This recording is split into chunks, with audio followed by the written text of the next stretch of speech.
Welcome to another episode of My Weird Prompts, an AI-generated podcast featuring the random prompts of Daniel Rosehill as answered by a revolving cast of friendly AI characters.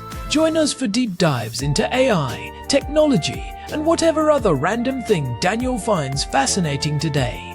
Subscribe on Spotify or your favorite podcatcher. Now, today's episode. This episode was generated using artificial intelligence. Please verify facts. Hi there, Herman and Corn. So we talked about little Ezra. It's funny that you called him little Ezra because that's one of our pet names for him. I'm talking about Ezra, our son, the delightful little boy, aka Onion Boy, Carrot Cake Man. I should probably, for when Ezra gets old enough to listen to this podcast, I'll probably spare him further embarrassment by not telling him the other nicknames we've come up with for him. But he is a bundle of joy. That's one of them. He is between 6 and 7 months old, and he's my wife and I's first child. And I have to say, I feel really old at 36, becoming a father for the first time. We can talk about the average age of first parenthood in another episode. The more I record these prompts, I realize that I could probably just go retire if I had the financial ability to do this. I could probably just go retire on a tropical island with Hannah and Ezra. We would need good internet, but I feel like that's kind of with Starlink we can hook that up these days, and I could probably just ask and listen to this podcast because I don't think I'll run out of questions. I'm just that kind of person. I'm inquisitive. One of the questions I have, the major ones about parenting, is I guess when I'm sitting there minding Ezra, and we have a calendar, and I guess being a work from home father, I have the ability to spend more time with Ezra than some parents. That doesn't mean that it's not really hard to figure out a way to make that work. My wife is also, my wife's an architect. She's out on job sites more than I'm out on client sites. But between us, we're kind of in and out throughout the week. But we're not, but it's a blessing. It's, I wouldn't wish it any other way. It would be actually kind of heartbreaking. I don't know how people do it. I know most people, I'm so used to this existence that I forget sometimes that most people are working 9 to 5 in an office, and I would have hated to miss this period and all these little random moments. But when I'm holding him, and I don't know, I mentioned before that I'm kind of a light guidance parent in the sense that my posture so far, I'm sorry, I'm such a nerd calling it a posture, but my approach so far has been just know the essentials about parenting to be a good, responsible parent. And I try to not go far beyond that in terms of reading parenting books and the rest of it. But one thing that I haven't seen in the cover is, it makes me feel, I don't know what I'm doing sometimes, is like, how do you interact with someone who can't speak yet? So we can't just have a normal conversation. So I kind of, Ezra makes his funny sounds. I make my funny sounds back to him. I make him laugh. I try to figure out ways to make him laugh. I hold him around, and he seems to be happy. And I ask Hannah sometimes, I'm like, am I doing this right? Is that what I'm supposed to be doing? And she's like, yeah. He's happy. And I'm like, okay, cool. But so it's taken some getting used to. But when I'm doing this, besides feeling like a goofball that I don't know exactly, should I be playing games? Should I be, trying to demonstrate, or is it just hanging out enough? But besides that going through my mind, the other thing I'm always wondering is like, what are they thinking? Because Ezra can kind of just walk around, like I'll kind of carry him around in circles for 30 minutes around our kitchen. And I'm like, it's a pretty small space. It's a tiny space. We have the water bottles. There's a fridge. It's not that interesting, but he's kind of like fascinated, and he'll go up and like look at a water bottle, and I'll like kind of like lean him into it, and he'll be kind of touching it, and it just seems really engrossed. So what I always wonder is, no one knows what the other person is thinking at any age, but at this age, this being 6 months old, none of us can remember what it was like, so we don't have a point of reference. But they sleep more than adults do. They eat.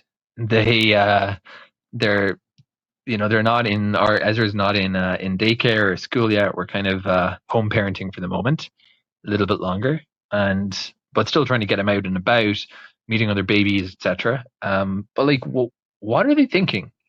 I know that's it's such a dumb question that it could just be, this podcast could be renamed along the lines of the subreddit "No Stupid Questions." But that's really what I'm wondering most of the time. I'm just like, besides, is he okay? Which is the number one concern. If he's fussing, is there a reason? Can I do something about that? Is there any medical thing going on? But if all that stuff is checked out and he seems happy, in those moments, I'm just like, what's he thinking? What's going through their brain? So Herman and Corn, I love playing these mental games with the two of you, because we can't. No baby has yet written a memoir about their time as a baby for us to read and analyze. I'm sure Herman Poppleberry would, if it were out there. But instead, let's try this mechanism. If we were a baby, in a 6-month-old baby living with two parents in Jerusalem, as Ezra is, and what would you kind of, I wake up most days thinking mostly normal, neutral, except if there's a lot of work to do today. And sometimes I wake up and say, oh God, I have the doctor, or I have tax. But what does a baby think when they wake up? And what's it like? Sensory, how good is their eyesight? How good is their hearing? I want the lowdown, Herman and Corn. Ezra at 7 months. What's going through that little baby brain? Over to you. Hey everyone, welcome back to another episode of My Weird Prompts. I am Corn, and I am sitting here in our living room in Jerusalem with my brother, the one and only Herman Poppleberry. Hello, hello. It is great to be here. Herman Poppleberry at your service. We have got a really special one today, Corn. Our housemate Daniel sent us a voice memo, and it is a bit more personal than usual. He was asking about his son, little Ezra, who is about 6 or 7 months old now. Yeah, I've been seeing a lot of Ezra around the house lately. Daniel calls him the onion boy or the carrot cake man, which is just hilarious. But he raised a really profound question. When we look at a baby that age, what is actually going on in there? We see them staring at a water bottle for 20 minutes or laughing at a funny face, but what is the internal experience like? It is such a fascinating stage of development. 6 to 7 months is really a sweet spot in human growth. It is this transition period where they are moving from being these sort of passive observers of the world to becoming active participants. They are starting to sit up, they are starting to reach, and their brains are just on fire with new connections. I love that Daniel mentioned the water bottle. I have seen him carry Ezra around the kitchen, and Ezra just looks at everything like it is the most incredible thing he has ever seen. To us, a fridge is a fridge. To him, it is this massive, cold, humming monolith with shiny surfaces. So, Herman, let us start with the basics. What is Ezra actually seeing at 6 months? Is his vision like ours yet? Not quite, but it is getting very close. At birth, a baby's vision is pretty poor, maybe 20/400. Everything is a blurry wash of light and shadow. But by 6 or 7 months, their visual acuity has improved dramatically, usually to around 20/40. They can see across the room, they can track fast-moving objects, and most importantly, they have developed depth perception. Depth perception is a big one. That is the binocular vision, right? Where the brain blends the images from both eyes to see in 3 dimensions. Exactly. This is around the time they start to understand that the world has 3 dimensions. There is a famous psychological study from the 1960s called the visual cliff experiment, conducted by Eleanor Gibson and Richard Walk. They put babies on a glass table where half the table has a checkered pattern right under the glass, and the other half has the pattern several feet below, creating the illusion of a drop-off. Younger babies will just crawl right over the cliff because they do not see the depth, but by 6 or 7 months they start to hesitate. They see the drop and they get cautious. That is incredible. So Ezra is literally seeing the world in 3 dimensions for the first time in his life. That explains why he is so fascinated by reaching for things. He is testing his new superpower. He really is. And his color vision is also fully developed now. When they are born, they mostly see high contrast like black and white. But by 6 months, they can distinguish between subtle shades of red, blue, and yellow. So when he is looking at that water bottle, he is not just seeing a shape. He is seeing the way the light refracts through the plastic, the blue of the label, the condensation on the outside. It is a sensory explosion. What about hearing? Daniel mentioned that Ezra makes these funny sounds and then Daniel makes them back. We do that a lot in the house. Is he actually processing language or is it just noise to him? This is where it gets really cool. At 6 or 7 months, babies are what scientists call universal listeners. Up until this point, a baby can actually distinguish between the sounds of every single language on Earth. If you play a sound from a language like Hindi or Mandarin that does not exist in English, a 6-month-old can hear the difference. But right around now, the brain starts to specialize. So he is starting to filter out the sounds that do not matter for his environment? Exactly. It is a process called phonemic narrowing.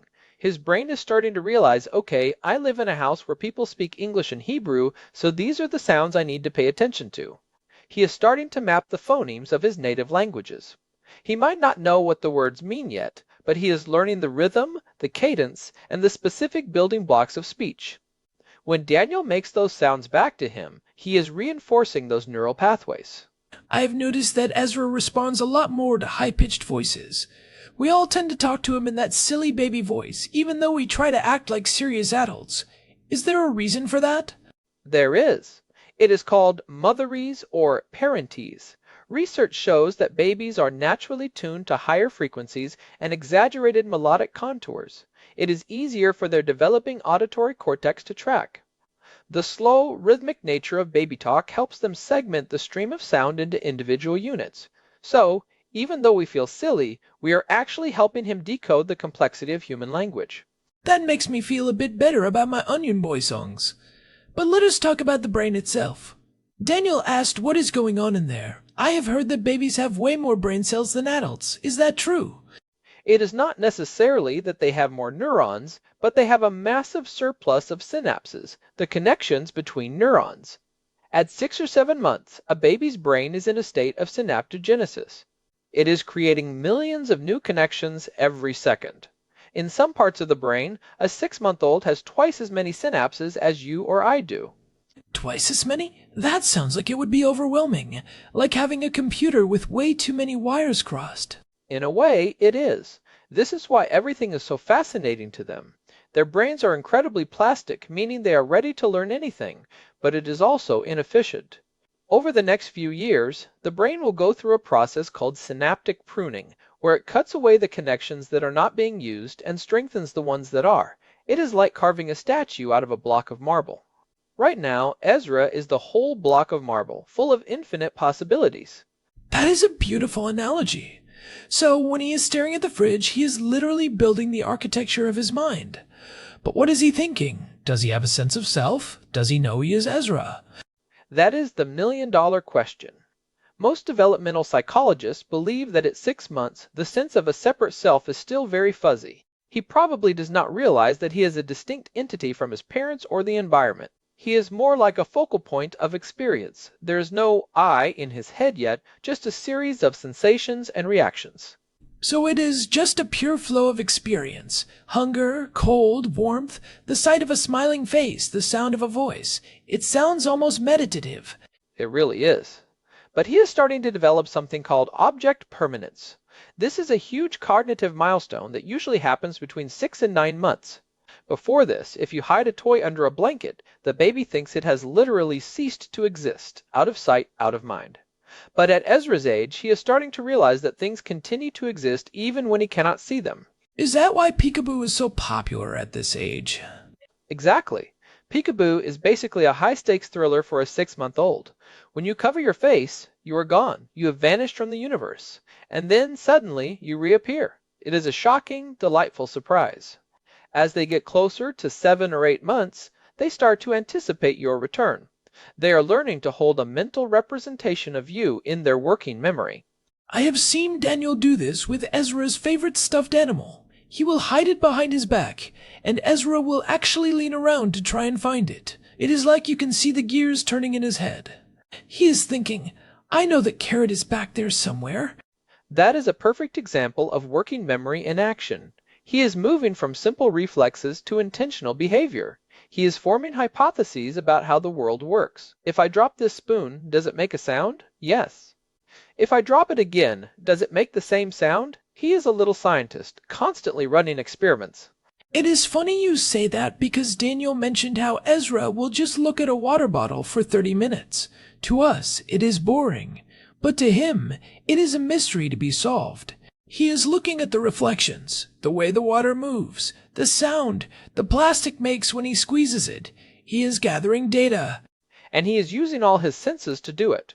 You have probably noticed that everything goes into the mouth at this age. Oh, definitely. Everything. Keys, toys, fingers, the edge of the table if he can reach it. That is because the mouth is one of the most sensitive parts of a baby's body. It has more nerve endings per square millimeter than almost anywhere else. For a 6-month-old, mouthing an object is like a high-resolution tactile scan. They are learning about texture, temperature, density, and taste all at once.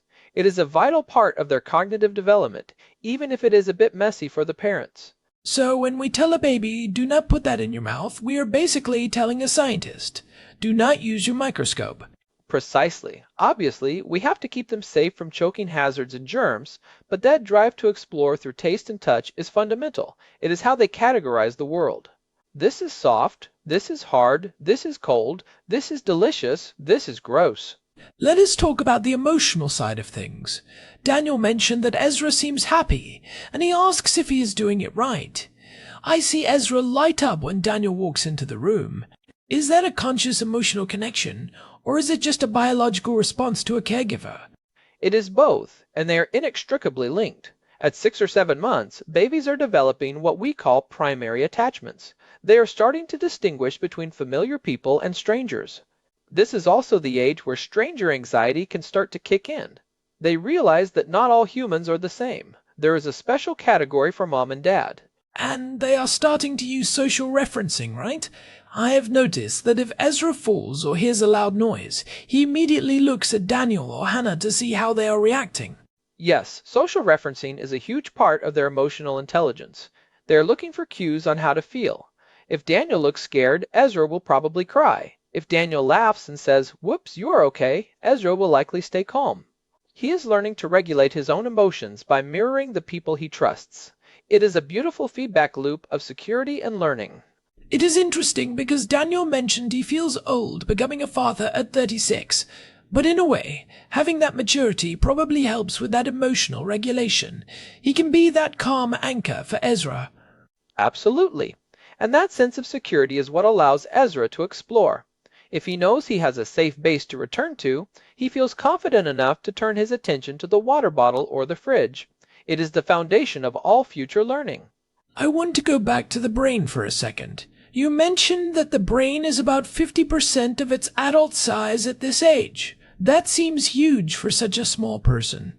It is. The human brain grows at an incredible rate in the first year. By age 1, it will be about 70% of its adult size. But here is the kicker, corn. Even though the brain is smaller, it uses a massive amount of energy. A baby's brain can consume up to 60% of the body's total glucose. 60%? No wonder they sleep so much and eat so often. Their heads are basically high-powered supercomputers running on overdrive. Exactly. All that synaptogenesis, all that sensory processing, all that learning requires an immense amount of fuel. When Ezra is staring at that water bottle, he is burning through glucose like a marathon runner. It looks like he is just sitting there, but internally, he is doing some of the most intense work a human being will ever do. That really puts it into perspective. It is not just idle curiosity. It is a biological mandate. He has to learn. He has to process. He has to build that mind.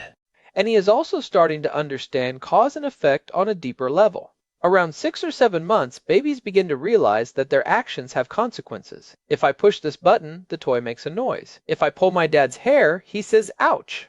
This is the beginning of the sense of agency, the realization that I can change the world around me.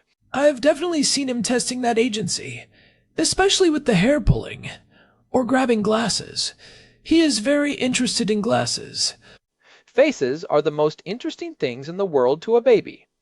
We have specialized areas in our brain, like the fusiform face area, that are dedicated to processing faces. At 6 months, Ezra is an expert at reading facial expressions. He can tell if you are happy, sad, or surprised. He is also starting to follow your gaze. If you look at something, he will turn his head to see what you are looking at. That is called joint attention. Joint attention. That feels like a very human thing, like we are sharing an experience. It is one of the foundations of human culture. It is how we share information and create a common world. When Daniel points at a bird and says, "Look, Ezra, a bird," and Ezra looks, they are engaging in a sophisticated social act. They are focusing on the same thing and acknowledging that they are both seeing it. It is the beginning of communication. It is amazing how much is happening under the surface. To a casual observer, a 6-month-old is just a cute baby who makes funny noises. But when you look at the neurology and the psychology, it is this incredibly complex, high-speed journey of discovery. It really is. And to Daniel's point about what he should be doing, the answer is exactly what he is doing. Interacting, making faces, singing silly songs, letting him explore safe objects. The most important thing for a baby's brain development is what researchers call serve and return. Serve and return? Like tennis? Exactly. The baby does something, a sound, a gesture, a look, that is the serve. The parent responds with a word, a touch, or a smile, that is the return. These simple interactions are what build the architecture of the brain. You do not need fancy educational toys or flashcards, you just need that human connection. That is very reassuring. I think sometimes parents today feel so much pressure to optimize every second of their child's life. But it sounds like just being a present, responsive housemate or parent is the best thing you can do. It truly is. The brain is designed to learn from social interaction. It is our greatest survival strategy. Ezra does not need a tablet, he needs Daniel's face and the occasional water bottle. I have to ask about the language thing again. You said they are universal listeners. If we wanted Ezra to be a polyglot, is this the time we should be blasting him with different languages? Well, the research shows that babies learn language best from live human interaction, not from recordings or television. If he had someone in the house speaking another language to him regularly, he would absolutely pick up those phonemes and keep that window open longer. But just playing a recording of French verbs probably will not do much. The social component is key. The brain needs to know that this information is relevant for social survival. That makes sense. Everything is filtered through that social lens. I also wonder about memory. Daniel said none of us can remember being 6 months old. Why is that? If his brain is so active and he is learning so much, why does it all vanish? That is a phenomenon called infantile amnesia. Most people cannot remember anything before the age of 3 or 4. There are a few theories why. One is that the hippocampus, which is the part of the brain responsible for forming long-term memories, is still very much under construction. Another theory is that because we do not have language yet at 6 months, we do not have a way to encode or store those memories in a way that our adult, language-based minds can access later. So the memories are there, but the filing system is incompatible with our latest software. In a way, yes. But even if we do not have conscious memories, those early experiences are stored in what we call implicit memory. They shape our emotional responses, our sense of security, and our basic understanding of how the world works. The love and care Ezra is getting now are being hardwired into his nervous system, even if he will not remember the specific Onion Boy songs 20 years from now. That is a profound thought.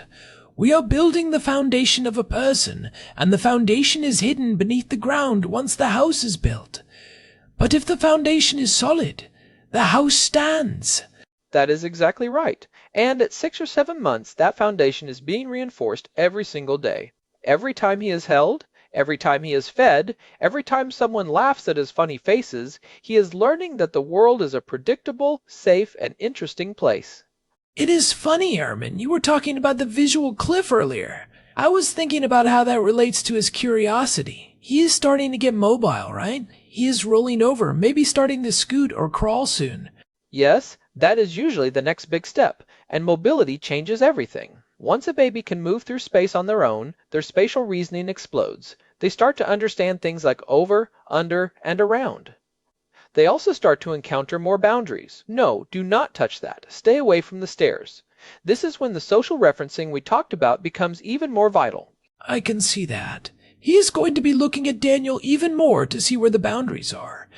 It is like he is learning the laws of physics and the laws of the household at the same time. He really is. It is a lot of work for a little guy. I also want to mention something called the statistical baby. Research by people like Alison Gopnik shows that babies are actually incredible at picking up statistical patterns in their environment. Statistical patterns, like he is doing math. In a subconscious way, yes, he is a Bayesian learner. He starts with a set of beliefs about the world, and every new piece of data he gets, he updates those beliefs. If a certain sound usually follows another sound, or if a certain action usually leads to a certain result, his brain tracks those probabilities. They are incredibly sensitive to things that are unexpected. If something happens that violates their expectations, they will stare at it much longer. That is how researchers know what babies are thinking. They measure looking time.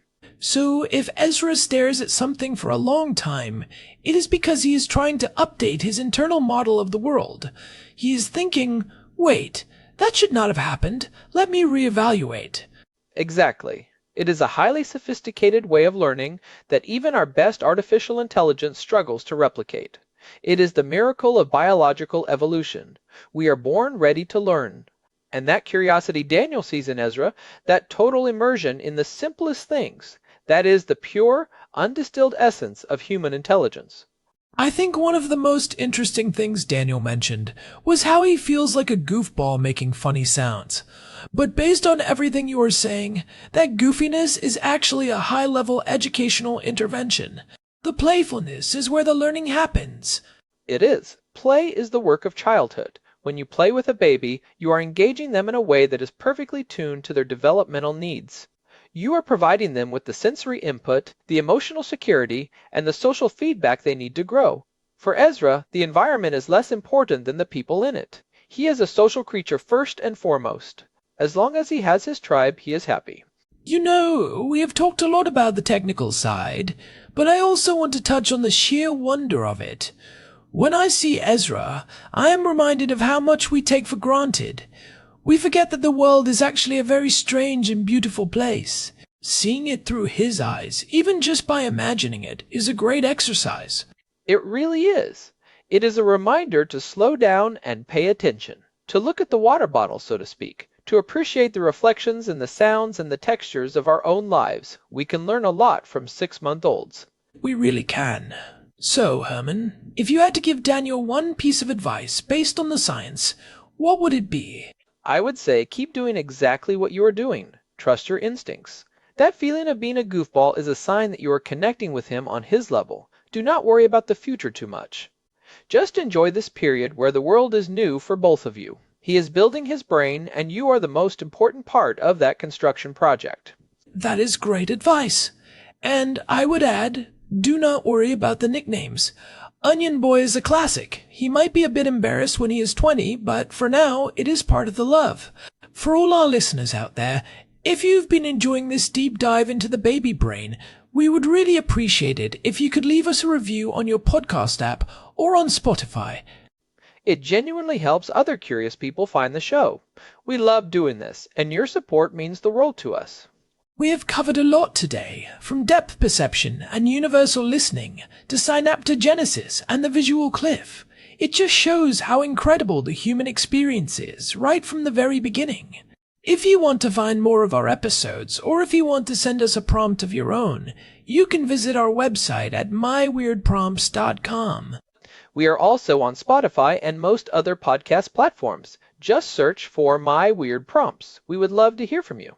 Well, I think that is a wrap for today. I'm going to go see if Ezra is awake and maybe sing him a song about carrots. Until next time, everyone, this has been My Weird Prompts. Thanks for listening. We will see you in the next one. Bye. Take care, everyone. Bye. This episode was generated using Gemini Flash 3. Text-to-speech engine was Chatterbox Turbo. Thanks for listening to another episode of My Weird Prompts, an AI-generated podcast featuring Daniel Rosehill's AI prompts, as answered by a revolving cast of friendly AI characters including me, Cornelius the Sloth. Subscribe on Spotify or visit myweirdprompts.com.